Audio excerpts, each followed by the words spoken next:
Hello mga guys, so ngayong araw ay pupunta ko ngayon sa aming koprahan. So tutulungan ko yung aking tatay sa paglulukad ng kopra. So mag-isa na lang ako ngayon pupunta doon dahil siya ay nauna na. So meron naman ako kasama isang aso, ang aso naming buntis. Masama pa rin siya kahit buntis siya.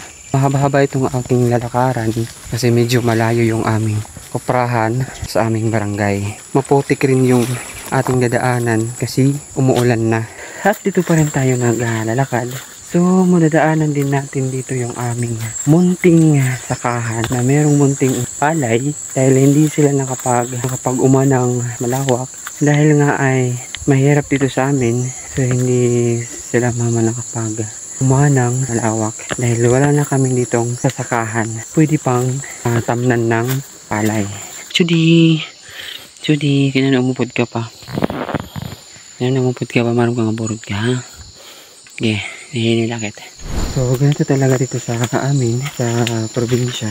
Kailangan talaga magtrabaho para mayroon tayong kainin. Lalo na sa merong mga pamilya, may mga anak. So, kailangan talaga nilang kumayod, gumawa ng paraan para meron silang kikitain at ipapakain sa kanilang pamilya. So dito sa amin, ganito yung buhay pag meron kang pamilya at mga anak. Kung hindi mo ito gagawin, ano kakainin nila? Baras. So kailangan talagang magtiyaga, magsikap para makain sila. So hindi ka pwede dito na patambay-tambay lang kasi walang lalapit na grasya at walang lalapit na pera. Ito yung ating dadaanan na mabato, masakit sa paa, lalo na pag wala kang sinilas. So ito pa rin tayo nagpapatuloy sa ating paglalakad. Hindi pa tayo nakakakalahati ating linalakaran. Pero tayo ay hinihingal na. Hindi lang yung aso yung hinihingal. Pati yung aso o pati yung tao hinihingal din. So kailangan nating ma-practice dito sa bukid sa ganitong paraan. Baka dumating yung time na tayo ay magkakaroon ng pamilya. So alam natin yung pamumuhay dito. Alam natin kung anong ginagawa dito. Diba? So ito kasi yung namulatan ko nung ako'y pinanganak. Kasi laking probinsya tayo. Huwag natin iaasa sa ating pamilya lahat. Lalo't na kaya naman natin. Diba? Para pagdating ng panahon na tayo magkakaroon ng pamilya, kaya na natin silang buhayin. So nito pa rin tayo ngayon. Naglalakad sa mahabang lakaran. At mabato, masakit sa paa. Lalo't na hindi tayo nag-chinilas kasi maputik yung dadaanan. So mas lalo tayong mahihirapan at tatagalan bago makarating dun sa aming koprahan. At meron pa tayong dadaanan na paakyat na bukid. Paakyat as in paakyat. So dun mas hihingalin pa tayo lalo. Kaya kung ako sa inyo, lalo na sa mga bata, mag-aral kayo ng maigi. Huwag sayangin ang oportunidad na itinutulong sa inyong mga magulang. So malapit na tayo sa aking sinasabi na aakyat tayo sa bukid na medyo mataas-taas at hihingalin tayo. Ngayon pa lang nga, hinihingal na ako. Hindi pa ako umaakyat. Paano kaya pag maakyat na ako sa bukid na to? Pero, sanay na naman tayo kasi sa ganito tayo eh. Laking probinsya tayo. So, sanay na tayo sa ganitong buhay. So, ito yung sinasabi kong waterfalls.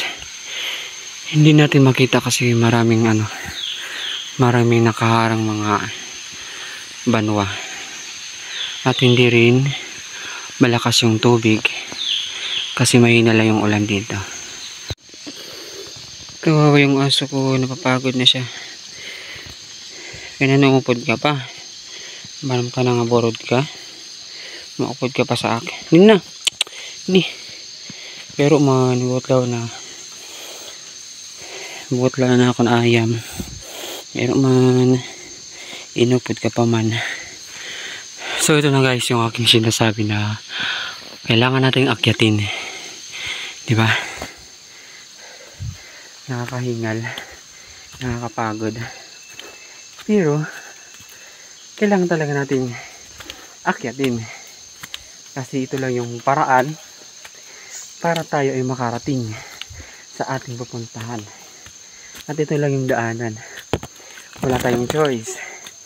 Kundi, dumaan na lang tayo dito. Diba?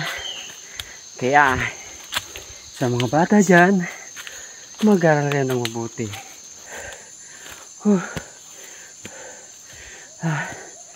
Then, yung aking aso, siya ay hinihingal din. Kasi meron siyang dinadalang mga anak niya. Grabe guys. Sobrang hingal at pagod. Hindi pa nga tayo nakakalahati sa ating akyatin. Tayo ay hiningal na. Diba? Pero good exercise na din to dahil tayo ay nagpapawisan. So wakas tayo ay nakatungtong din dito sa ibabaw. Dati guys, itong dinadaanan ko, ito dati yung aming sakahan nung ako'y elementary at high school lamang. Pero hindi sa amin to. Ito ay pinasasakahan lang sa amin. Hindi to sa amin. Yung amin lang dun yung pupuntahan natin para tumulong sa lulukyab ng kopra. At andito na tayo sa koprahan. Meron ditong maliit na kubo. Pero hindi ito yung aming koprahan. Dati ito yung aming koprahan nung kami ay nagsasaka pa dito sa lupang ito.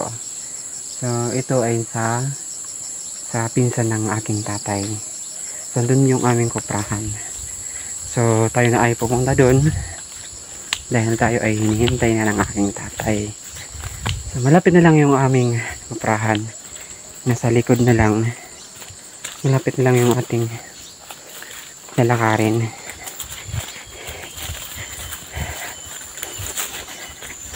Diba? Mahigit mga 40 minutes ba? Bago natin marating yung aming koprahan. Malayo-layo din siya. Kailangan talaga nating tiisin. Kasi ito yung umuhay. Dito tayo kumikita ng pera sa pagkukopra. Diba? So dito tayo malapit na. Kailangan natin akyatin itong maliit na bukid. So dito yung tatay ko sa baba. Ay nag-lukyab na ng kopra. Medyo maano na dito yung daanan. Masigot. Nandun yung tatay ko. At ito pa rin yung aso ko.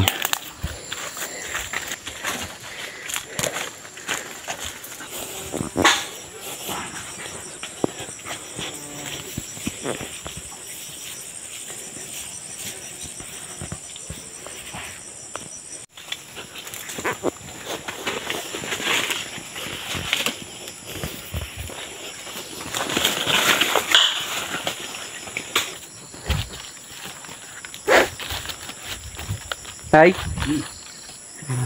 Kenapa mana ya? Hinupod. Dahil lang sa ako na upod. At andito na tayo sa aming kaprahan. So, magpupunta tayo ng pakol. Ating pagdadatulan ng kopra sa paglulukyab. Para hindi tayo mahirapan. So, maghanap tayo dito ng pakol na pwede natin gamitin. So, ito. Meron tayong nakita dito na kinuha na. So, ito yung ating gagamitin. Kapag dito natin ilagay yung kupra, parang lagayan natin para hindi tayo mahirapan. So, kailangan natin ayusin.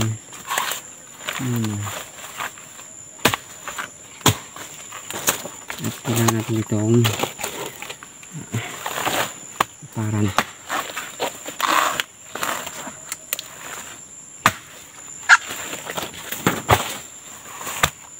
so ito yung ating gagamitin datulan.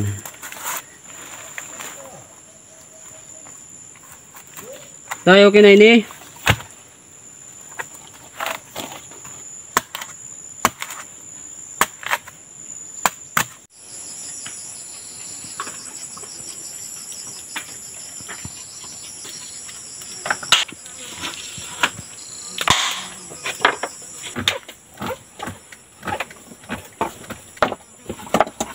So ito yung ating gagamitin.